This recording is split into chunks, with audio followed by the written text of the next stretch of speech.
Alright, what's up Dominators? Welcome back to the ShiHai's channel, and today I present to you my post V-EB10 Nectar deck recipe. So sorry for lighting, it's a bit reflective at this place because in my room the light is really not that good. But I'm trying my best to make it look as best as it can, so hopefully you can see the deck. I would say that since V-EB10 just came out, the new VR Sephiroth, right, you can see right here, tied with Cecilia is actually really strong.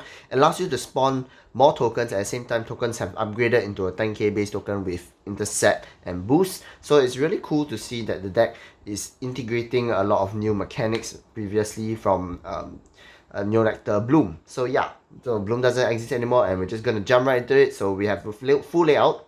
Then after that, we're going to the cards. Why run the cards? The card skills, names, and later a little bit of combos here and there, and obviously reasons why we run the cards. Alright, so first of all, we got the new VR showcase right here. You can see 4 SVRs Sephiroth. By the way, this is not my deck. This is totally high rarity, super high rarity, near max rarity Nectar deck. So you can see that this deck is actually my friend Marcus's. So I featured him in my previous video where I used GP versus his Nectar deck. So yeah, this is actually his deck. Thank you very much for lending me, obviously. But basically, we got 4 Arboros Dragon Sephiroth right here. So the skill of the first skill of Sephiroth is basically continuous Vanguard Circle. The plant tokens you call are called as 10k power, shield 10, crit 1, and have boost and intercept. So it's basically this new plant token right here. So this new plant token has boost, intercept, at the same time has a 10k power and 10k shield, so it's a free 10k interceptor. And wherever you spawn tokens, if your Vanguard is Sephiroth, obviously you spawn the 10ks instead of the 5ks one. The 5ks one doesn't have intercept at all. Only can boost, can attack and boost at the same time, but obviously doesn't have the extra 5k and obviously intercept ability and shield value. So yeah, that's basically why we run the new Sephiroth. I think it's really strong. Moving on to the X skill once per turn, Vanguard Rearguard Circle. Take note, it's both Vanguard and Rearguard Circle. You retire a Rearguard and call up to 2 plant tokens to Rearguard Circle, and you have 5 or more Rearguards. This unit gains power plus 10k and often. So it applies to both Vanguard and Rearguard Circle, take note. So if you call it the Rearguard Circle and you decide to use its skill to retire 1 Rearguard and then call 2 plant tokens, take note that it procs the skill of plus 10k if you only have 5 or more Rearguards. If you have 5 or less, then the skill will not proc at all. So please take note. Moving on to the old VR, we have Cecilia, White Lily Musketeer Cecilia. Reasons why you run her, obviously, is the free endgame finisher. So now you have a better first right. Cecilia used to be a very good VR if you've rode over a grade 3 and basically have a grade 3 in soul. Sephiroth provides you the first good ride in the deck. So yeah, your first grade 3 ride is ideally Sephiroth. Skill of Cecilia is X once per turn, call plus 1, retire Rearguard. Look at top 5 cards of your deck. Call 2 cards among them and shuffle. But if you have a grade 3 in your soul, you choose up to 3 cards instead. And after calling them, 3 of your units in the front row get 10k at the end of turn.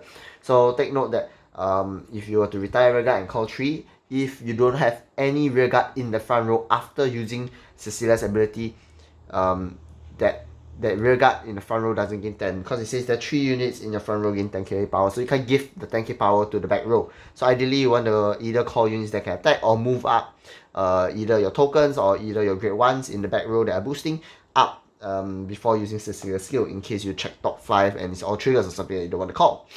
Moving on, we got Exploding Tomato. Reasons why I run this. Actually, my friend can opt it out for Cecilia, and I think he wishes to, but basically it's a very high rarity tomato. Only can be found in Japan. Me and my friends bought Marcus's a birthday gift. This is birthday gift basically. But basically, the skill is X Rearguard once per turn. You retire 2 plant tokens, draw a card, and this unit gains 10. So I think the skill is not that bad, because you still get a draw and this unit is plus 10k, so it's a free 23k attacker, especially on Vanguard or Rearguard. And at the end of battle, they attack Rearguard only. You retire this unit and call up to 2 plant tokens to Rearguard circles in the back row. So take note that if you're on Sephiroth, you call this to Rearguard, you use his skill, Sephiroth skill procs, you have 5 Rearguards, blah blah blah.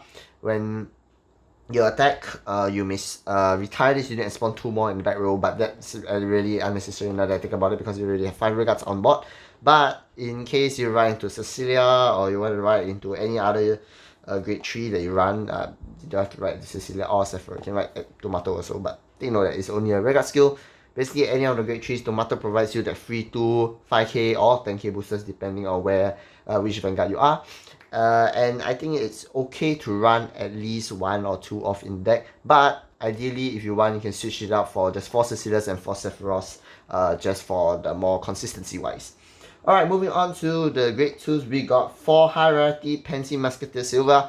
I don't see the reason not to run this unit because it's just so good.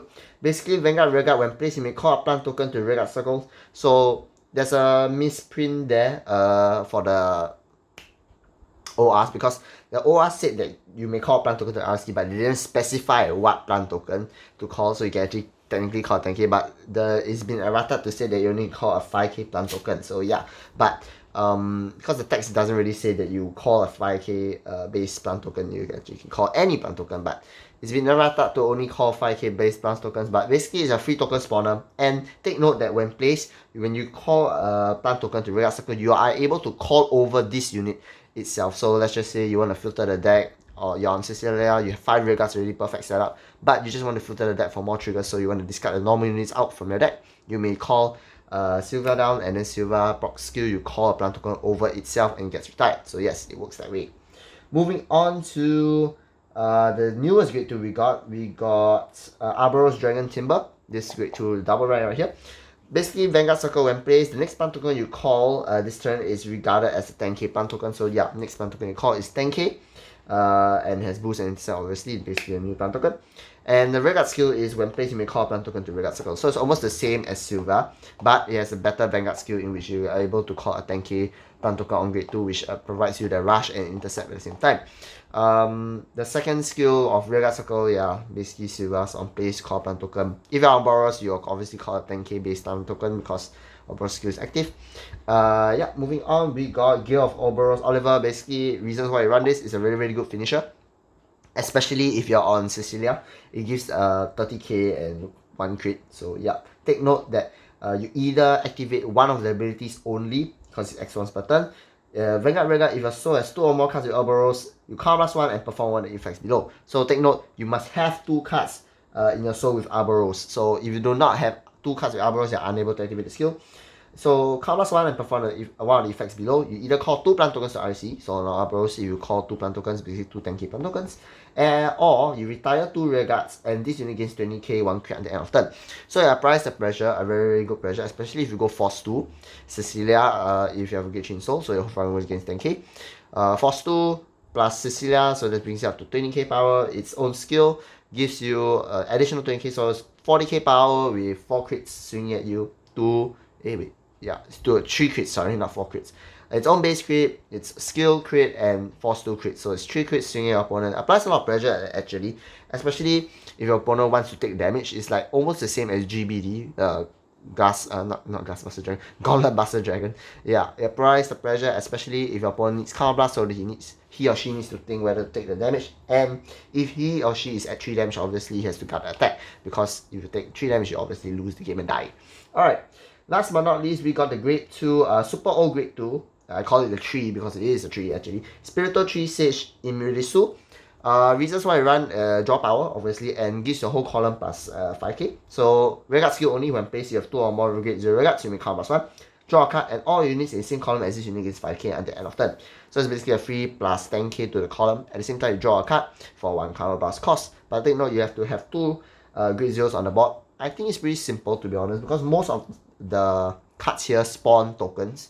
And since with the rapid amount of spawning tokens, you have to retire them eventually, and you or either that power them up so that it can hit numbers and smash your opponent with high power attacks. So yeah, that's basically it. Moving on to the grade 1s. I think the grade 1s, we have the new Arboros Dragon Branch. Yes, this guy. So basically, I think it's one of the best grade 1s, right? And if you're going second, it's the best grade 1s, right? Or best Rearguard to call and rush. Vanguard Circle and Rearguard Circle, when your attack hits or boosted hits, you may look at top 4 cards of your deck. If you do, reveal up to 1 card with Arboros in its card name and put into your hand. Rest put the bottom of the deck. So make sure that you do not shuffle. Just put the rest to the bottom. And if you reveal Arboros, there is pretty much a lot of Arboros. There's this grade 1 Arboros, grade 2 Arboros, grade 2 Arboros, and grade 3 Arboros Dragon. So there is total of 4 Arboroses in name in the deck. so which you can search off, and most of the time you'll either hit it or not hit it, so you put it at the bottom of the deck. So make sure that you do not shuffle. I've had a lot of instances where other people keep shuffling because, you know, you review up to 4 cards, and if they're all 4 triggers, you put them bottom deck, shuffle. That's way too OP because it reshuffles the deck. But there are indeed reshufflers in the deck, such as Cecilia, to help you out along the way. As an endgame, you'll realize that a lot of triggers are at the bottom. Use Cecilia skill, top 5, call, and then shuffle your deck. So yeah, that's basically it. Moving on to the new grade one we have in the deck as well, but it's just a common. Exact same skill as Silva, but only works on Rearguard Circle. When placed, you call up to 1 plant token to Rearguard Circle. So take note that you call only the 5k plant tokens unless you're on Oberos Dragon. Sephiroth, sorry, yeah, unless you're on Sephiroth. Sephiroth allows you to call 10k plant tokens to the field, no matter whether, no matter the weather, whatever. Basically, you're allowed to call 10k tokens instead of the 5k ones. So yeah, it's a pretty simple skill, and take note that you are able to call over this unit as well. So exact same skill as Silva, but Silva works both on Vanguard and Rearguard, but this one only works on Rearguard. So yeah. Moving on to Fruits Out Basket, pretty old card. Reasons why you run is a really good 15k booster, especially if you're on Arboros Dragon.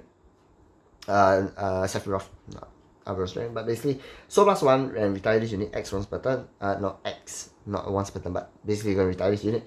Call up to 2 plant tokens to Rearguard Circle, and if your Vanguard is grade 3 or greater, those plant tokens gain 5k at the end of turn. So if you're on Sephiroth, you soul plus 1, retire this unit, you call up to 2 10k tokens, and those 10k tokens gain 5k. So they're actually essentially 15k attackers or 15k boosters. So it's really good. At the same time, it applies a lot of pressure. 5k might not seem much, but it's almost an additional card to guard or an additional shield value to guard based on what your opponent is playing. So yeah. Moving on to last but not least, we have Corolla Dragon. Reason why we run Corolla Dragons is this deck really pumps up a lot of tokens, especially in the grade 2 and grade 3 turn. So grade 2 turn is the most important turn, especially with grade 3. You'll be superior calling tokens like nobody's business. So take note that Corolla really stacks up the power.